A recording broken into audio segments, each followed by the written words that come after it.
তোমাদের পাশেই আছি হৃদয়ের কাছাকাছি। জীবনের পথ সোজা নয়, আশা নিয়ে নিত্য বাঁচি।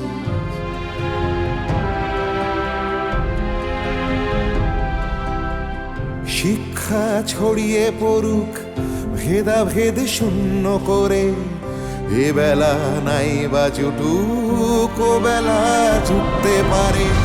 বিপ্লব আসছে দেখো নারী তুমি পিছিয়ে জানি, জ্বলে ওঠো নিজের আলোয়, মুছে দাও দুঃখ গ্লানি।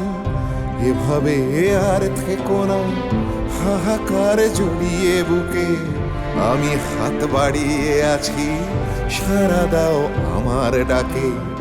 আমি হাত বাড়িয়ে আছি সাড়া দাও আমার ডাকে।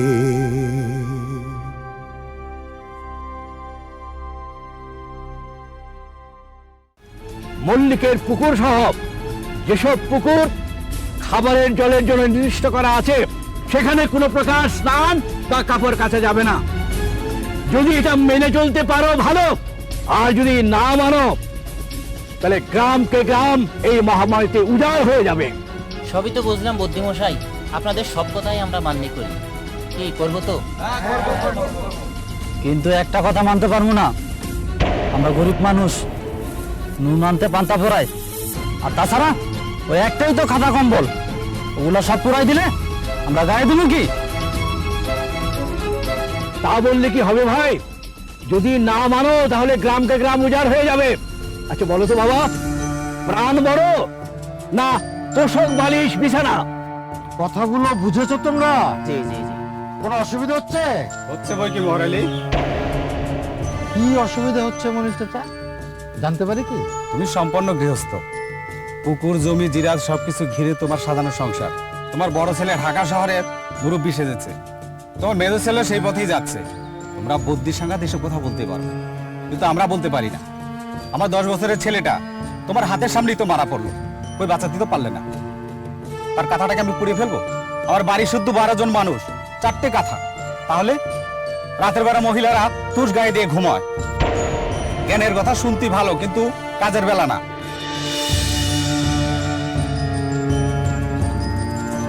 তোমরা বলো গুনিনের কাছে যেও না, ওজাবদ্দি ডেকো না, ফকিরের ঝাড় ফুকে রোগ সারে না।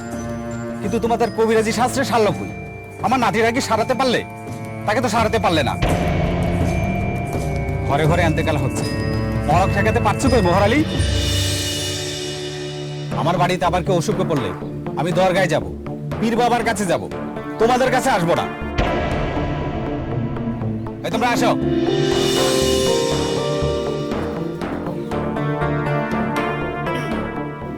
মোহরালি, এই মনির চাচা তো তোমার বাবার খুব কাছের বন্ধু ছিল।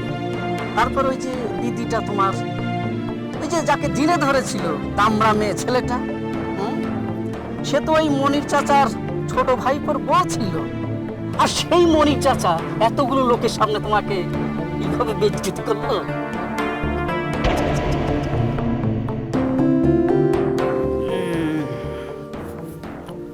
তো চলি, আমার মনে হয় তোমারও বাড়ি চলে যাওয়া উচিত। হরে কৃষ্ণ হরে কৃষ্ণ কৃষ্ণ কৃষ্ণ। আদাব কবিরাজ সাহেব, জমিদার শঙ্করদেব আমাকে পাঠিয়েছেন।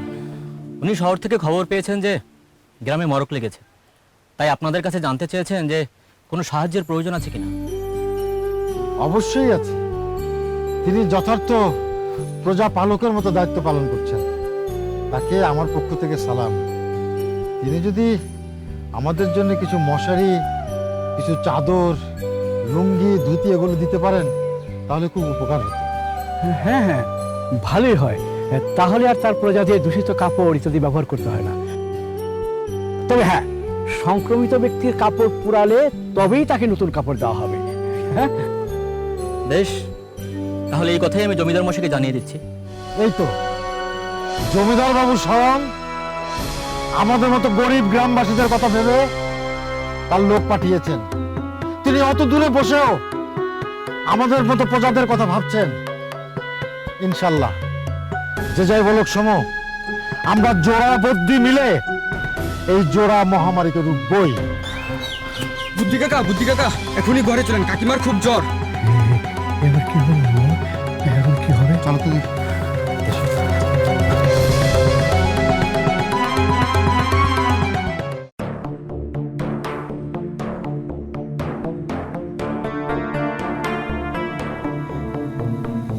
কি হলো কাকা? ভালো নয় রে মা, দুয়ারে জম দাঁড়িয়ে, এখন শুধু সময়ের অপেক্ষা। আর কিছু কি করার নেই? আমি কি আব্বাকে ডাকবো? না না, ডাকতে হবে না, মোহর জানতে পারলেই চলে আসবে। আর মোহরই বা কি করবে? বিধাতার চেয়ে তো আর বুদ্ধি বড় না। আমি এত মানুষকে সুস্থ করে তুলেছি, আর আজ তোর জেঠুকে। কাকা আপনি এভাবে ভেঙে পড়বেন না, আল্লাহর উপর ভরসা রাখুন। আমি আর কারোর উপর ভরসা রাখতে পারছি না মা। পারে তোর কাকিমা চলে গেলে আমি কাকি নিয়ে থাকবো, আমার তোর কেউ নেই রে মা। ছেলেটা সে জেলে পৌঁছে আছে। আরে ভগবান, তুমি আমাকে কত বড় শাস্তি দিলে মা। কি অবস্থা সোমনাথ? তুমি দেখো ভাই,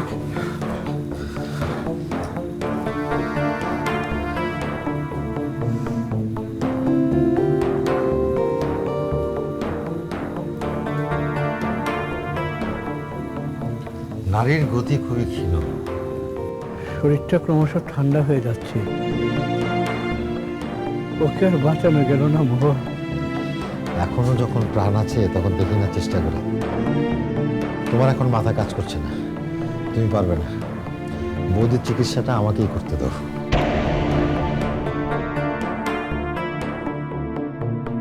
দেখো, তুমি যদি পারো আমি তোমার কেনা গোলাম হয়ে থাকবো।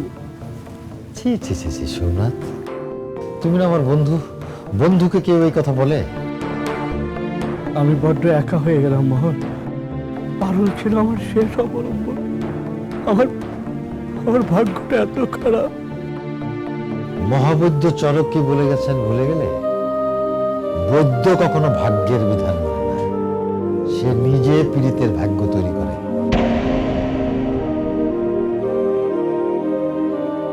বৌদিকে আমি বাঁচাবই। পারবে মোহর, তুমি পারবে। আমার সমস্ত জ্ঞান, সমস্ত বিদ্যা দিয়েও আমি পারুলকে মৃত্যুর মুখ থেকে ফেরাতে পারিনি। তুমি যদি পারো তাহলে বলবো তুই অসাধ্য সাধন করেছো। এরকম রোগী তুমি অনেক বাঁচিয়েছো সোমনাথ। তোমার আপনজন বলে তুমি ভরসা রাখতে পারছো না। যদি আমার বাড়ির কেউ এই রোগী হতো তাহলে হয়তো আমার ক্ষেত্রে এই অবস্থাই হতো। এখন আমার মাথা কাজ করছে না, কেমন যেন সব গুলিয়ে যাচ্ছে। তোমাকে আর মাথা ঘামাতে হবে না, রোঠানের চিকিৎসা আমি করছি। তুমি যাও, তুমি একটু বাইরে গিয়ে সুস্থ হয়ে বসো। যাও বোমা, তুমি থাকো, তোমাকে দরকার হতে পারে। এই আমান, আমার বিস্তার দে তো।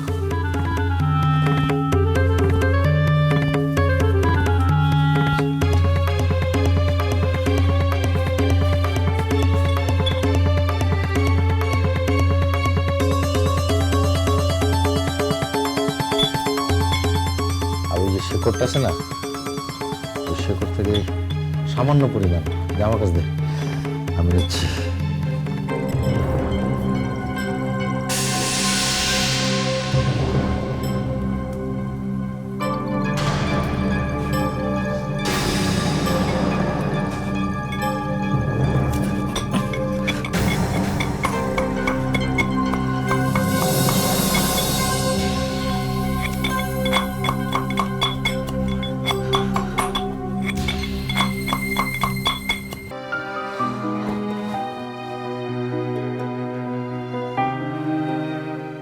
হামিদা, হামিদা,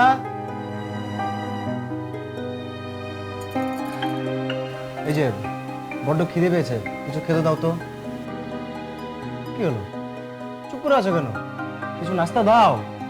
না মানে কিছু বানানো হয়নি, মানে কি বানাবো তাই ভাবছিলাম। আর তুমি তো তাড়াতাড়ি চলে এলে যে। হামিদা, আমি প্রতিদিন যে সময় বাসায় ফিরি আজও সে একই সময় ফিরেছি, তাহলে আগে করে রাখুনি কেন? তোমার ছেলেমেয়েরা এত জ্বালাতন করছে, ওদেরকে সামলাতে সামলাতে তো। থাক, এই সন্ধেবেলায় তোমাকে আর মিথ্যে বলতে হবে না। বাচ্চারা যে ঘুমোচ্ছে তা আমি বুঝতে পারছি, আর তোমার শরীর থেকে যে এখনো ঘুম ছাড়েনি তা তোমাকে দেখেই বোঝা যাচ্ছে। হ্যাঁ, আমি একটু ঘুমিয়ে পড়েছিলাম। সারাদিন ঘর সংসার করা, বাচ্চা কাচ্চা সামলানো, আমার শরীরে তো আর সয় না।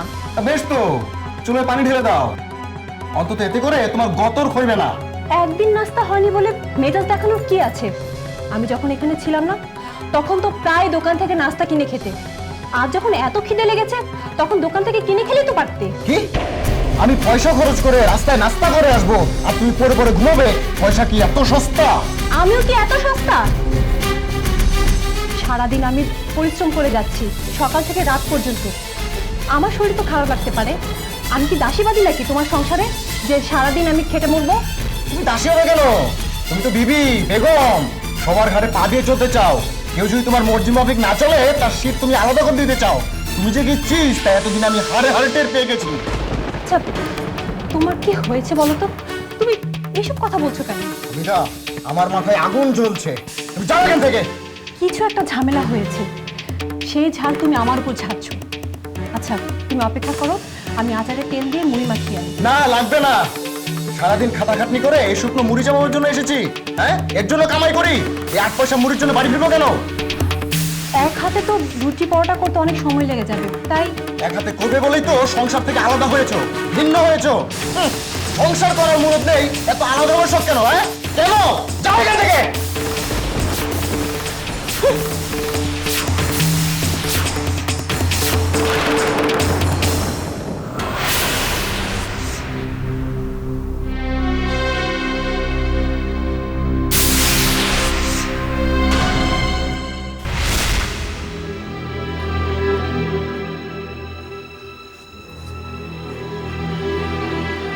বোমা, এখান থেকে একটু একটু করে পানি খাইয়ে দাও তো। সাবধান, এটা কিন্তু মহার্ঘ জড়িবুটি মেশানো পানি। দাও, খাইয়ে দাও।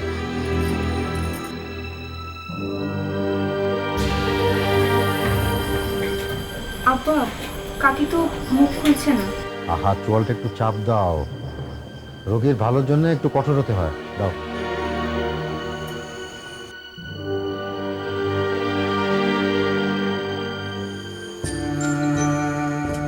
হ্যাঁ হ্যাঁ হ্যাঁ হ্যাঁ, ঠিক আছে। আমান, আমান, ডাকছেন? রাত কত হলো রে? 1 প্রহর তো শেষ হয়ে গেল। এক প্রহর না? এর আগের ওষুধটা খেয়ে যাচ্ছি। আর কিছু কি বলবেন? ওই তোর সোমনাথ কাকু কোথায়? চুপচাপ বসে আছে। একটু ডাক্তার। বৌমা, তুমি ও ঘরে যাও, গিয়ে একটু বিশ্রাম নাও। আপনি? আমাকে রোগীর পাশে থাকতে হবে। যাও। সোমনাথ, বৌদির নালীটা একটু পরীক্ষা করো তো। থেমে গেল নাকি? মানে একবার বন্ধ হয়ে গেছে। তোমাকে বলছি একটু পরীক্ষা করো।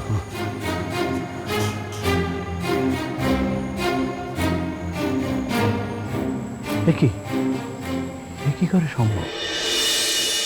কেন? অসম্ভবের কি আছে? ভেষজের ওপর কি তোমার আস্থা হারিয়ে গেছে? না না, তা নয়। এ তো অলৌকিক ব্যাপার। যার নারীর গতি ক্ষীণ থেকে ক্ষীণতর হচ্ছিল, সে হঠাৎ। সোমনাথ, একদিন তুমিই আমাকে শিখিয়েছিলে রোগী শুধু রোগী, তার সঙ্গে চিকিৎসকের আবেগের কোনো সম্পর্ক নেই। তুমি আমাকে আরো একটা কথা শিখিয়েছিলে, যে চিকিৎসার সময় মাথাটা ঠান্ডা রাখতে হবে। কিন্তু প্রয়োজনের সময় তুমি সে কথাটা ভুলে গিয়েছিলে। হয়তো আমার পরিবারের ক্ষেত্রে হলে আমারও এমন ভুল হতো। আচ্ছা, আমি ভুল করেছিলাম না? করেছই তো। ভেষজ শাস্ত্র ভুলে খেয়েও প্রয়োজনের সময় যে মহা ওষুধের নামটা তুমি ভুলে গিয়েছো। হয়, স্নায়ু চঞ্চল থাকলে এরকম হতে পারে, অথচ চরক শাস্ত্রে কিন্তু পরিষ্কার করে এই ওষুধের নাম লেখা আছে।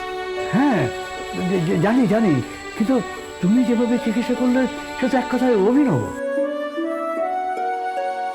ভেবেছিলাম আর তো কোনো আশা নেই। ঠিক আছে, যে যেভাবে পারে দেখো, করুক। আমার ভেতরেও যে সংশয় ছিল না তা না, তবু ধন্বন্তরীর নামে সাহস করে প্রয়োগ করল।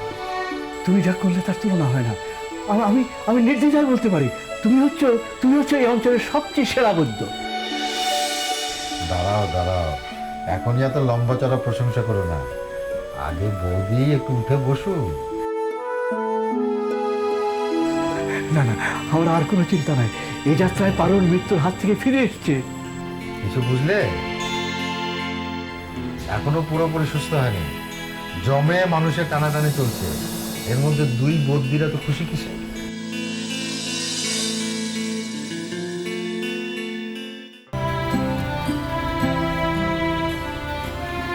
নাও, নিয়ে নাও, অনেক রাত হয়েছে। সকালে তো একটু ভাত খেলে, বিকেলে কোনো নাস্তা করনি। এভাবে না খেয়ে থাকলে তো পিত্তি পড়বে। ঝাড়ফুঁক জাদুরাম পরিবারের মেয়ে তো কবিরাজিটাও খুব ভালো শিখে গেছে দেখছি। এসব তো সবাই জানে, অনেকক্ষণ না খেয়ে থাকলে পিত্তি পড়ে। তাছাড়া কবিরাজ ছেলের সাথে থেকে থেকে একটু একটু যদি কবিরাজি শিখেই যায়, তাহলে মন্দ কি? আসল কবিরাজকেই চলো না তুমি, আবার থাকছে কথা।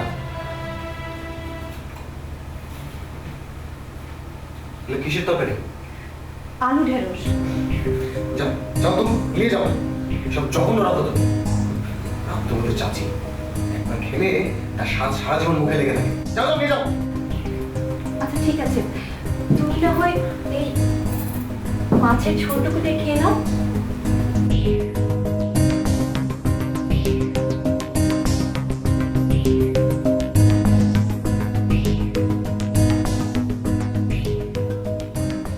জানো তোমার মেয়ে স্কুলে কি করেছে?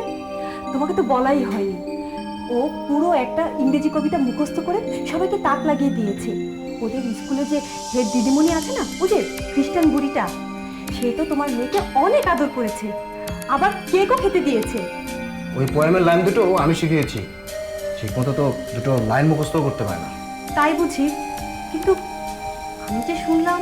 থামো, লেখাপড়া যে কত হচ্ছে তা আমি খুব ভালোই দেখতে পাচ্ছি। নয় সারাদিন স্কুলে ঘুমাবে, আর নাহলে বাসায় পরিবারে ঘুমাবে। আর তোমাকে বলে তো কোনো লাভ নেই। তুমি যে ওদেরকে একটু পড়াতে বসবে সেই যোগ্যতাও তোমার নেই। বাংলায় যে তোমার নামটা লেখা থাকে সেটা তো পড়তে পারবে না। আর পেটে বোমা মারলেও তোমার মুখ থেকে ক বেরোবে না। আমি না হয় অশিক্ষিত, কিন্তু তুমি তো বিদ্যার জাহাজ। অফিস থেকে ফিরে এসে মেয়েকে একটু পড়াতে বসতে পারো না? ও, আমি সারাদিন খেটে খুটে এসে মেয়েকে নিয়ে পড়াতে বসবো আর তুমি ঘুমোবে? চমৎকার। তাও তো দেশের বাড়িতে মেয়েটা পড়াশোনা করলে লেখাপড়া শিখতো। এখানে যতই চেষ্টা করি কিছু হবে না। আসল কথাটা বলো না। মেয়েটাকে পাড়াগাঁয়ের পাঠশালায় দেয়নি বলে তোমার যত রাগ। শোনো, ওই গেও পাঠশালায় পড়েই আজ আমি চাকরি করে খাচ্ছি, তোমাদেরকে খাওয়াচ্ছি। আমি না হয় মেয়েকে পড়াতে পারি না, কিন্তু পাশে তো বসে থাকি, তাতে কি কোনো কাজ হয় না? না, হয় না। ওটুকু মেয়ে একা পড়তে পারে না। কি অখাদ্য মাছটা, একটু ভালো করে রান্নাও করতে পারো না। কি পারো তুমি? সারাদিন তো পারো পরের গতরে খেতে আর পরে পরে ঘুমাতে। আব্বা যে কি মনে করে তোমাকে আমার ঘাড়ের উপরে চাপিয়ে দিল তা আব্বাই জানে। আমি তো চেষ্টা করি ভালো রান্না করার। একটা মাছ এনে দিই, আমার মাথা খাও। তুমি খাবার ফেলে চলে যেও না। তোমার ওই মাথাটা খাওয়ার যোগ্য নয়। তোমার মাথা তো ঘিলু নেই, কবরে পোড়া, আর বাকিটা হচ্ছে বদবুদ্ধিতে ঠাসা। এর চেয়ে আমার উপোস করে থাকাই ভালো। যত সব।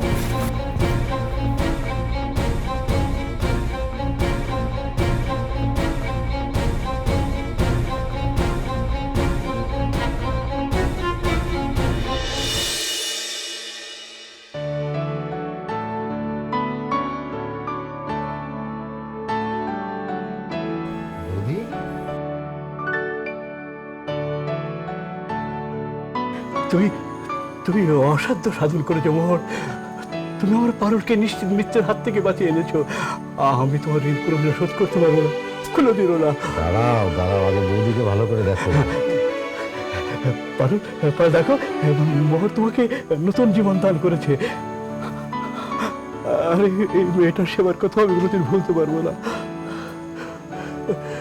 সোমনাথ, আমার দায়িত্ব শেষ, এবার তোমার কাজ শুরু। তোমার সেবা যত্নে বৌদি পুরোপুরি সুস্থ হবে।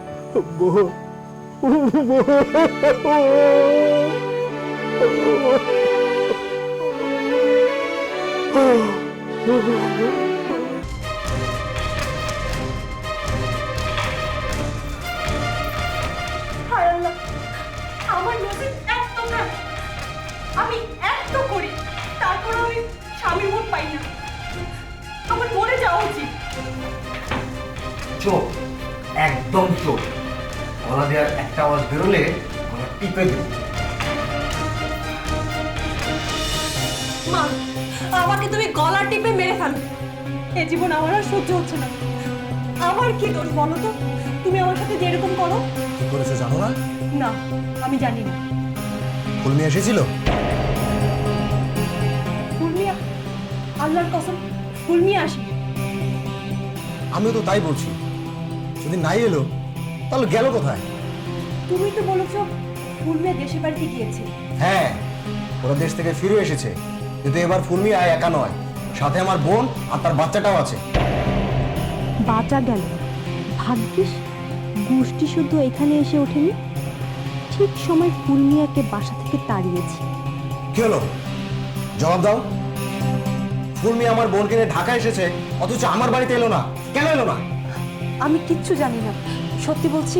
ফুলমিয়া ফারজানা অফিসে চাকরি করছে, অথচ আমার বাড়িতে পা দিল না। এই তুমি যদি ওকে চোর বলে না তাড়িয়ে দিতে, তাহলে হয়তো এখন আমরা দেবেন। এইবার শুধু ফুলমিয়া একা আসেনি, সাথে আমার বোন আর তার অসুস্থ বাচ্চাটাও এসেছে। ওদের যদি ভালো মন্দ কিছু হয়ে যায়, আমি কিন্তু তোমাকে ছাড়বো না। তুমি তো পুলিশের লোক, তুমি একটা খোঁজ খবর নাও। নেব, নিশ্চয় নেব, কিন্তু ভাবছি কোন মুখে ওদের সামনে গিয়ে দাঁড়াবো। আর আমি ডাকলেই বা ওরা আসবে কেন? ওদের তো মান অপমান বোধ আছে নাকি? হ্যাঁ, ওদের মনে কতটা ক্ষোভ জন্মেছে তুমি জানো সেটা? তাই তো ওরা আসলো না। হয়তো হয়তো আব্বুর সেরকম নির্দেশ আছে, জামাই অপমান বলে কথা। তোমার কথায় পরিবার ছেড়ে সংসার ছেড়ে এত দূরে পড়ে আছে, একদিনের জন্য দেশে যাই না। তবু সংসার একটা সুতো বাঁধা ছিল, তোমার কারণে আসে সুতোটা ছেড়ে গেল। কেন কেন হামিদা, কি কারণে তুমি আমাকে পরিবার থেকে আলাদা করে দিলে? তুমি একটা শয়তান, সাক্ষাৎ শয়তান। বেশি কথা না বলে চুপচাপ শুয়ে পড়ো, আর আমাকেও শুতে দাও।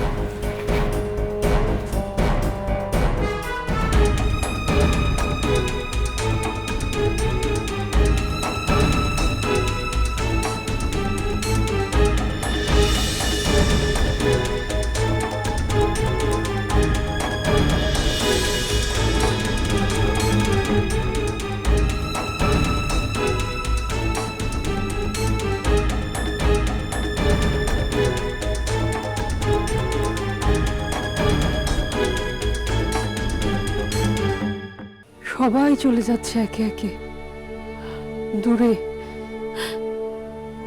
বাবর তো একেবারেই চলে গেছে, মিজানও চিরদিনের জন্য চলে গেছে। বুবু, যারা চলে যায় তাদের তো আর ধরে রাখা যায় না বুবু। ওদের কথা ভেবে মন খারাপ করো না। ওদের না হয় আল্লাহ টেনে নিয়ে গেছেন, কিন্তু সুলেমান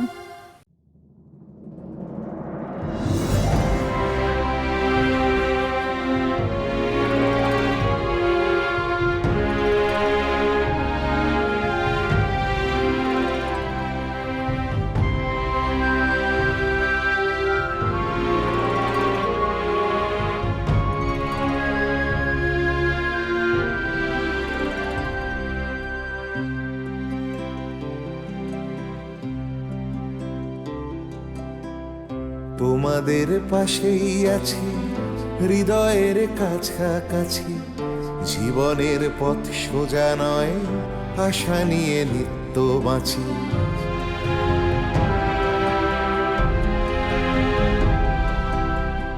তোমাদের পাশেই আছি, হৃদয়ের কাছাকাছি। জীবনের পথ সোজা নয়, আশা নিয়ে নিত্য বাঁচি।